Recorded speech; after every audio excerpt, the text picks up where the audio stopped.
Assalamualaikum warahmatullahi wabarakatuh. Berjumpa lagi bersama kami dalam channel Gado-Gado. Semoga kalian semua yang menonton video ini diberikan kesehatan dan dilimpahkan rezekinya, kesehatan dan diberikan umur panjang oleh Allah Subhanahu wa taala. Pada kali ini saya akan membahas tentang ciri-ciri orang yang tergelincir dalam kebaikan, dalam beribadah dan kebaikan-kebaikan lainnya. Di samping beramal kita dengan kebaikan, di situ pula lah setan membisikkan dan mengganggu iman seseorang apabila kita dalam keadaan menuju kebaikan atau beramal kepada Allah Subhanahu wa taala. Mengapa itu bisa terjadi? Ya karena setan itu selalu tidak senang dengan manusia yang berbuat baik. Tetapi apabila manusia itu ikhlas dengan kebaikannya, insya Allah setan akan lepas dari melaksanakan tugas-tugasnya mengganggu orang yang ikhlas dalam beribadah.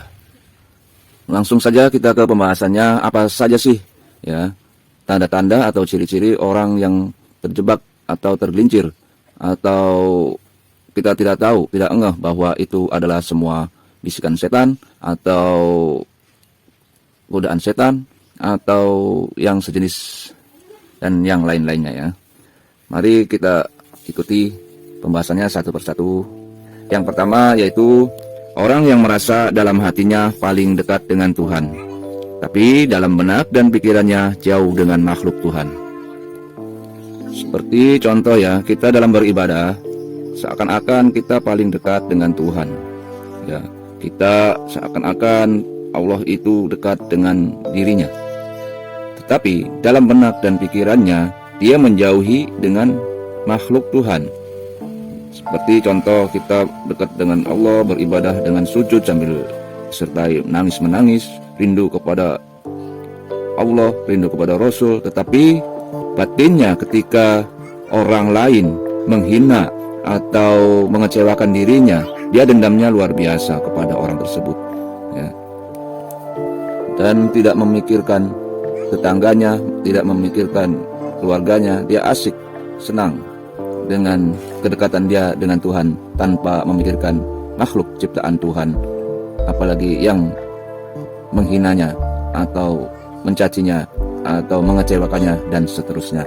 Itulah ciri atau tanda orang yang terjerat atau tergelincir dalam kebaikan, dalam proses spiritual kita kepada Allah Subhanahu wa taala. Terus yang kedua, orang yang merasa paling mulia di hadapan Tuhan, tapi dia tidak memuliakan makhluk Tuhan. Jadi seakan-akan ibadahnya paling getol, ibadahnya paling rajin, paling pintar, paling dekat dengan Allah, paling dekat ya. Terus segala-galanya selalu diberikan sama Allah, segala hajatnya terkabul, segala keinginannya terkabul, tetapi dia tidak memuliakan makhluk Allah, dia tidak memuliakan makhluk Tuhan semesta alam. Dia kejam terhadap tetangganya, dia kesal, dia jahat dalam hatinya nih, walaupun tidak dengan gerakan fisik. Menuju Tuhan, menuju Allah, menuju hadirnya Allah, menuju dan terus seperti itu, sehingga terlenanya dia dalam pemikiran, terbuai dia dalam percintaannya kepada Allah Subhanahu wa taala, sehingga dia tidak mampu, hati nuraninya dia tidak mampu, akal pikirannya mencerna bahwa Allah itu mencoba bukan karena itu, melalui makhluknya yang menghardiknya, sehingga dia terlena dan tergelincir pula dalam kebaikan. Terus yang ketiga, orang yang merasa paling banyak sodakoh, beramal, berbagi ya, nyumbang sana sini dan sebagainya, tetapi dia buta dengan lingkungan terdekatnya yang kekurangan dan dalam kemiskinan dan kefakiran. Misalnya seperti contoh, kamu merasa uang paling banyak, walaupun dalam hati kamu benar-benar ikhlas, namanya juga tidak disadari ya, kamu merasa baik dalam urusan beramal, bersedekah, nyumbang masjid, nyumbang ini, nyumbang itu ya, dengan luar biasa. Misalnya kamu menjadi orang kaya dengan pemberian Allah, dalam hatimu terserat untuk melaksanakan nyumbang sana sini ya. Tapi kamu tidak memikirkan lingkungan kamu, lingkungan terdekat kamu yang sedang kekurangan, anak yatim sedang kelaparan, anak-anak yang tidak mampu, bapak emaknya yang dalam keadaan susah mencari rezeki untuk jajan anak-anaknya, tapi kamu tidak melihat itu. Itulah tanda-tanda orang yang tergelincir dalam kebaikan, dalam beramal sodakoh. Kamu bersodakoh, beramal di tempat lain, misalnya di negara lain atau di tempat lain, tetapi tempat kamu sendiri cuek, melihat anak menjerit, melihat bapak yang tua renta cuek, ya, tetangga-tetangga kamu, saudara-saudara kamu, ya, merasa tidak peka, kamu nyumbangnya di tempat lain, ya, walaupun itu boleh, ya, nggak apa-apa nyumbang, ya, bukan berarti ini menurunkan sifat-sifat atau mensugestikan diri kamu, ya. Ini adalah contoh, apalagi ya contoh yang tergelincir, ya. Kalau kamu beramal ya nggak apa-apa gitu, maksudnya. Ini contoh saja. Mudah-mudahan kamu juga bisa beramal di sini atau di luar sana, itu lebih baik. Terus yang keempat, orang yang merasa dalam batinnya paling banyak ibadahnya. Dalam batinnya ini dia seakan-akan seolah-olah dia paling banyak ibadahnya, ya. Tapi dia juga lupa dengan lingkungan sekelilingnya yang masih jauh dari ibadah kepada Tuhan.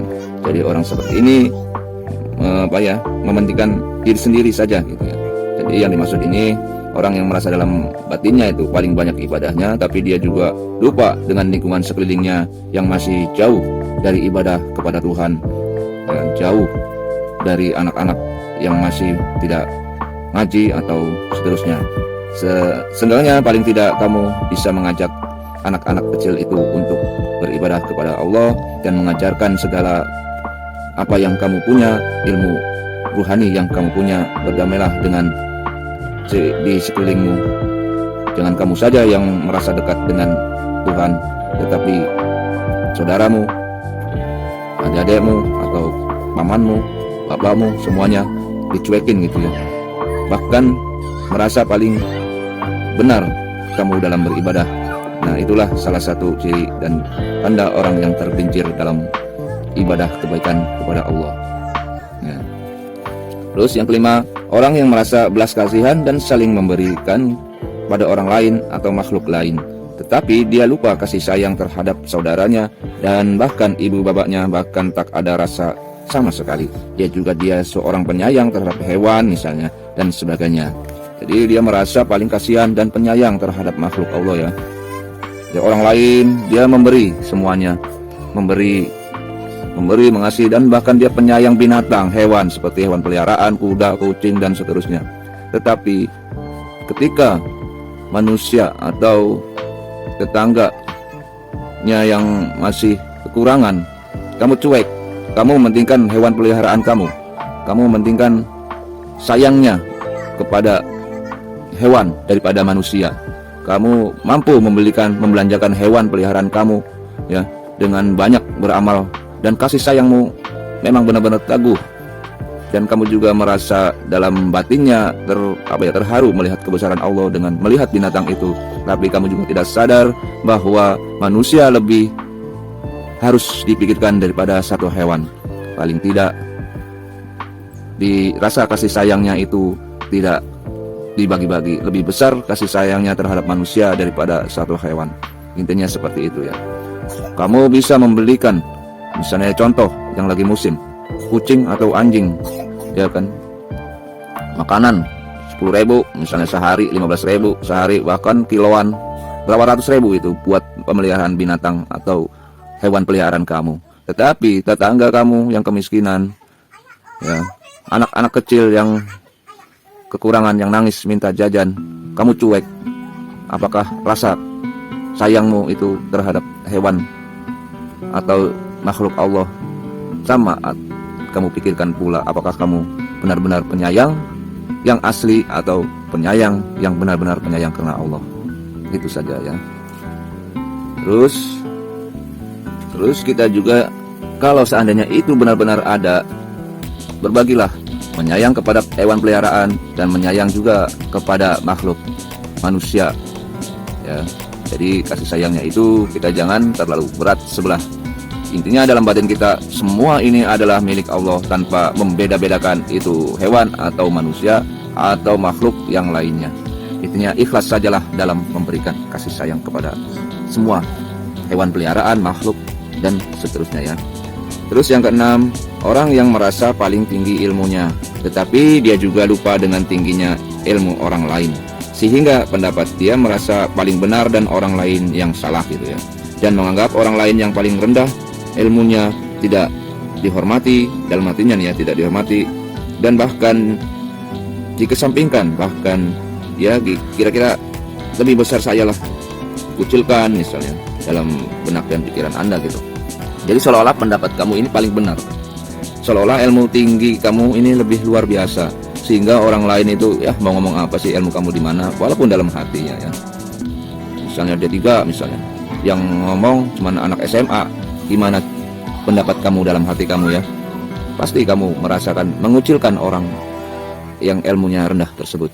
Akan tetapi ingatlah baik-baik, itulah tanda-tanda orang yang tergelincir dalam kebaikan menuju Allah Subhanahu wa taala, atau menuju kebaikan kita, menuju pertobatan kita kepada Allah Subhanahu wa taala.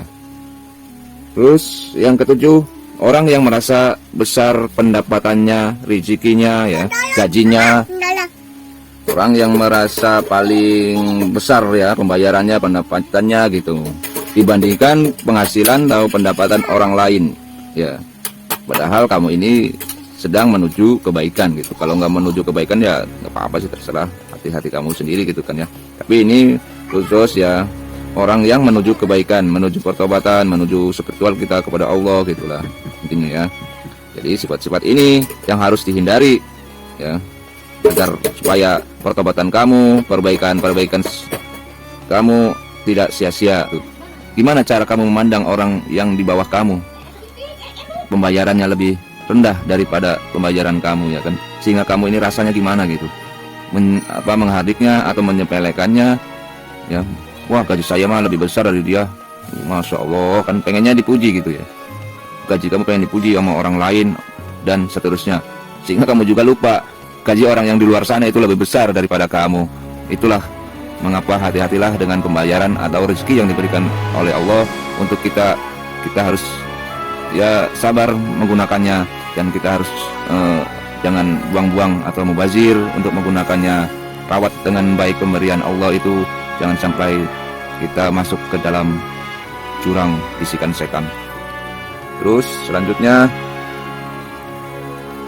yang kedelapan, yaitu orang yang merasa dirinya wali, orang yang berspiritual tinggi, orang yang ilmu agamanya tinggi, itu hati-hati yang merasa dirinya wali ya.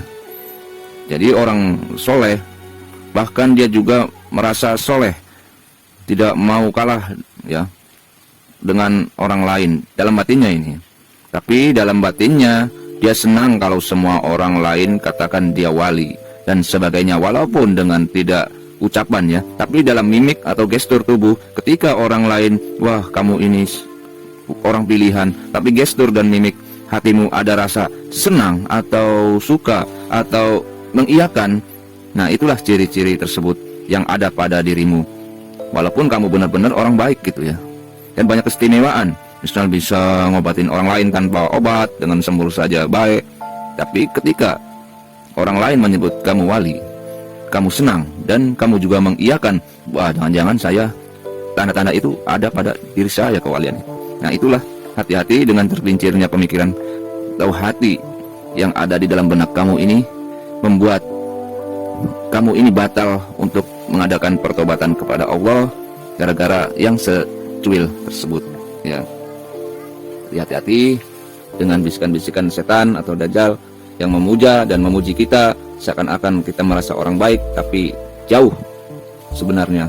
Tapi walaupun begitu, kita jangan minder, tetaplah menjadi orang baik dan ikhlas sajalah untuk beramal baik kepada semua orang, beramal baik, kita tuangkan semua akal dan pikiran kita untuk kita sendiri, paling tidak untuk orang lain kalau bisa, kalau mampu.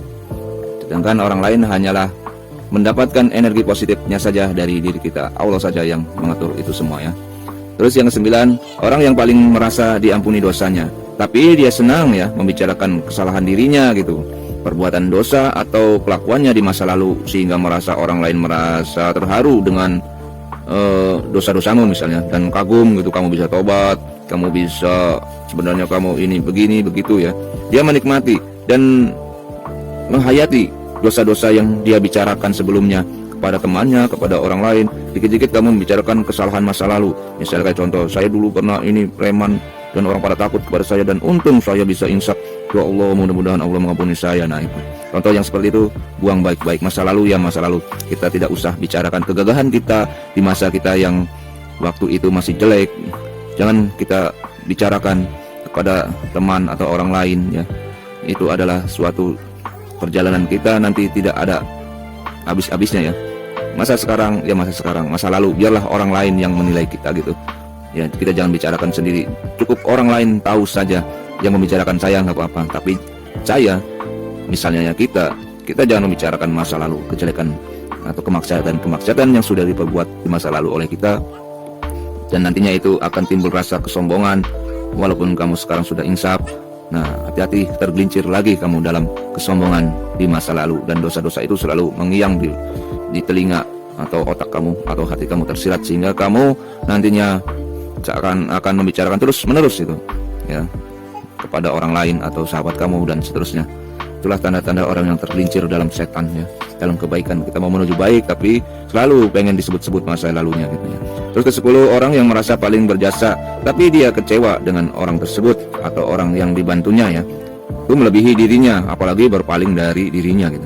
Jadi di sini orang yang merasa paling berjasa terhadap seseorang atau teman yang tadinya tidak punya apa-apa, kamu berjasa, kamu menolongnya, kamu mengasihkan caranya, kamu ya gimana caranya, ilmu kamu itu habis buat dia agar supaya dia maju. Nah pas ketika dia maju kamu terpuruk, nah kamu selalu mengungkit terus ya, mengungkit-ungkit kemajuan seseorang itu, ini gara-gara saya ini jadi dia orang kaya, gara-gara dia ini jadi maju, gara-gara saya ini dia ini waduh kurang ajar, dia sekarang mengucilkan saya, kurang ajar, dia tidak memperhatikan saya, dia cuek sama saya, bahkan main pun tidak, gara-gara saya nih dia menjadi orang yang hebat tapi sekarang dia lupa sama saya. Nah itu contoh seperti itu. Jangan kita mengungkit-ungkit jasa kita walaupun itu benar-benar kita yang berjuang ya. Itu adalah tanda-tanda tergelincirnya orang dalam kebaikan ya. Jangan diungkit-ungkit lah, biarin mau maju mau tidak, itu urusan serah, itu urusan mereka. Nah mudah-mudahan kita diberikan keikhlasan oleh Allah dan diberikan yang lebih baik dari orang tersebut gitu ya.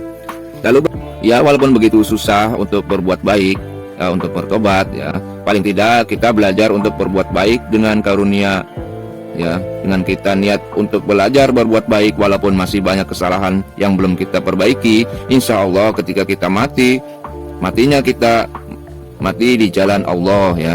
Ya itu saja yang bisa saya sampaikan, mudah-mudahan bermanfaat untuk kita semua. Wassalamualaikum warahmatullahi wabarakatuh.